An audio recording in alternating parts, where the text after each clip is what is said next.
नमस्कार, आप देख रहे हैं भारत न्यूज की खास सीरीज पॉलिटिकल कथा और मैं हूं आपके साथ हिमांशु मिश्रा। चंद्रशेखर सिंह देश की राजनीति के युवा तुर्क कहलाते थे। इंदिरा गांधी की जिन्होंने जड़ें हिला दी थी, जिनके पास पूर्व में कोई सरकारी पद नहीं था, लेकिन सीधे प्रधानमंत्री का पद हासिल कर जिन्होंने देश की राजनीति में अपना लोहा मनवा दिया था और जो उत्तर प्रदेश की बलिया सीट से 8 बार सांसद चुने गए थे। कुछ ऐसा था देश के पूर्व प्रधानमंत्री चंद्रशेखर का परिचय। चंद्रशेखर देश के वो प्रधानमंत्री थे जो प्रधानमंत्री पद पर सिर्फ 4 महीने ही टिक पाए। उस दौर में वे चरण सिंह के बाद देश के ऐसे दूसरे प्रधानमंत्री रहे जिनका कार्यकाल सबसे छोटा रहा। उत्तर प्रदेश के बलिया जिले के इब्राहिम पट्टी गांव से आने वाले चंद्रशेखर राजपूत परिवार से ताल्लुक रखते थे। छात्र राजनीति से चर्चा में आए चंद्रशेखर सिंह ने राजनीतिक सफर की शुरुआत समाजवाद की तरंग पैदा करने वाले राम मनोहर लोहिया के साथ की थी।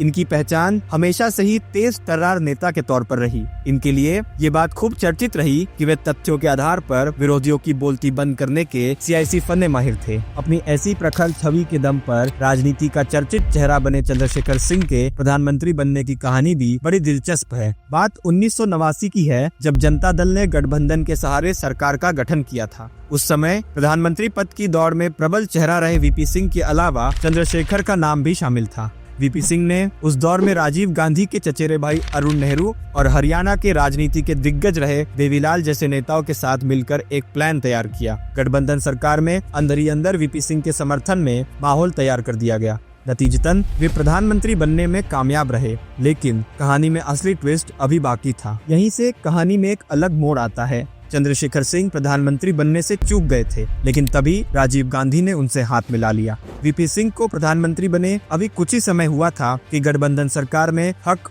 और हुकूक का झगड़ा शुरू हो गया। चर्चा रही कि कुछ चेहरे जो कैबिनेट में शामिल नहीं हो पाए थे, उन्होंने बागी रुख अपना लिया, जबकि मंडल कमीशन पर मचे बवाल और 23 अक्टूबर 1990 को आडवाणी की गिरफ्तारी के बाद बीजेपी ने गठबंधन सरकार से समर्थन वापस ले लिया। इस मौके का फायदा राजीव गांधी और चंद्रशेखर ने उठाया। उस दौर की चर्चाओं के मुताबिक 64 सांसद चंद्रशेखर के साथ आ गए। नतीजतन वीपी सिंह सरकार महज 11 महीने में ही धाराशायी हो गई। इसके बाद देश में चुनाव के हालात बने। चंद्रशेखर सिंह ने अपनी बायोग्राफी जिंदगी का कारवां में इसका जिक्र करते हुए लिखा है कि एक दिन अचानक आर.के. धवन उनके पास पहुंचे और कहा कि राजीव गांधी उनसे मिलना चाहते हैं। राजीव से मुलाकात हुई तो उन्होंने उनसे पूछा कि क्या वे सरकार बनाना चाहते हैं। इस पर जब चंद्रशेखर ने पर्याप्त संख्या बल न होने की बात कही, राजीव गांधी ने उन्हें कांग्रेस के बाहरी समर्थन का भरोसा दिया। इस तरह से चंद्रशेखर की सरकार बनी और वे 10 नवंबर 1990 को प्रधानमंत्री पद पर आसीन हुए। ये वो दौर था जब मंडल कमीशन के विरोध में देश सुलग रहा था।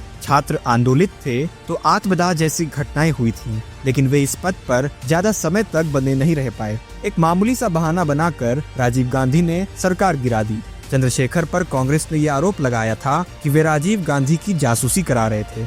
इस तरह महज 4 महीने इस पद पर रहने के बाद उन्होंने 6 मार्च 1991 को प्रधानमंत्री पद से अपना इस्तीफा दे दिया।